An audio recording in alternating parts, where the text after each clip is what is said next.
എന്താണ് HTTP വെബ്സൈറ്റും HTTPS വെബ്സൈറ്റും തമ്മിലുള്ള വ്യത്യാസം? ഇതെന്താണെന്ന് അറിയുന്നതിന് മുന്നേ ഒരു വെബ് സെർവറും ഒരു വെബ് ബ്രൗസറും എന്താണെന്ന് അറിയണം. വെബ് ബ്രൗസർ എന്ന് പറയുന്നത് നിങ്ങളുടെ സിസ്റ്റത്തിൽ ഇൻ്റർനെറ്റ് ആക്സസ് ചെയ്യാൻ ഉപയോഗിക്കുന്ന Google Chrome, Mozilla, internet explorer പോലുള്ള സോഫ്റ്റ്വെയറുകളെയാണ് വെബ് ബ്രൗസറുകൾ എന്ന് പറയുന്നത്. ഇത്തരം ബ്രൗസറുകൾ ഉപയോഗിച്ചിട്ടാണ് ഇൻ്റർനെറ്റിലുള്ള വെബ് സെർവറിൽ ഹോസ്റ്റ് ചെയ്തിരിക്കുന്ന വെബ്സൈറ്റ് നമ്മൾ ആക്സസ് ചെയ്യുന്നത്.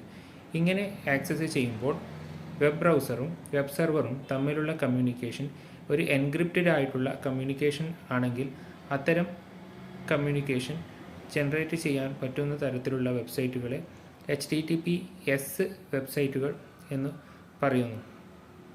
ഇനി വെബ് ബ്രൗസറും വെബ് സെർവറും തമ്മിലുള്ള കമ്മ്യൂണിക്കേഷൻ എൻക്രിപ്റ്റഡ് അല്ല എങ്കിൽ അത്തരം വെബ്സൈറ്റുകളെ HTTP വെബ്സൈറ്റുകൾ എന്ന് പറയുന്നു. ഒരു സെക്യൂറായ കമ്മ്യൂണിക്കേഷന് HTTPS വെബ്സൈറ്റുകൾ അനിവാര്യമാണ്. നിങ്ങൾ ഓൺലൈൻ ഷോപ്പിങ്ങോ അതുപോലുള്ള കാര്യങ്ങളൊക്കെ ചെയ്യുന്നുണ്ടെങ്കിൽ ഓൺലൈൻ പേയ്മെൻറ്റ് നടത്തുമ്പോൾ നിർബന്ധമായും HTTPS വെബ്സൈറ്റ് ആണ് ഉപയോഗിക്കുന്നതെന്ന് ഉറപ്പുവരുത്തുക.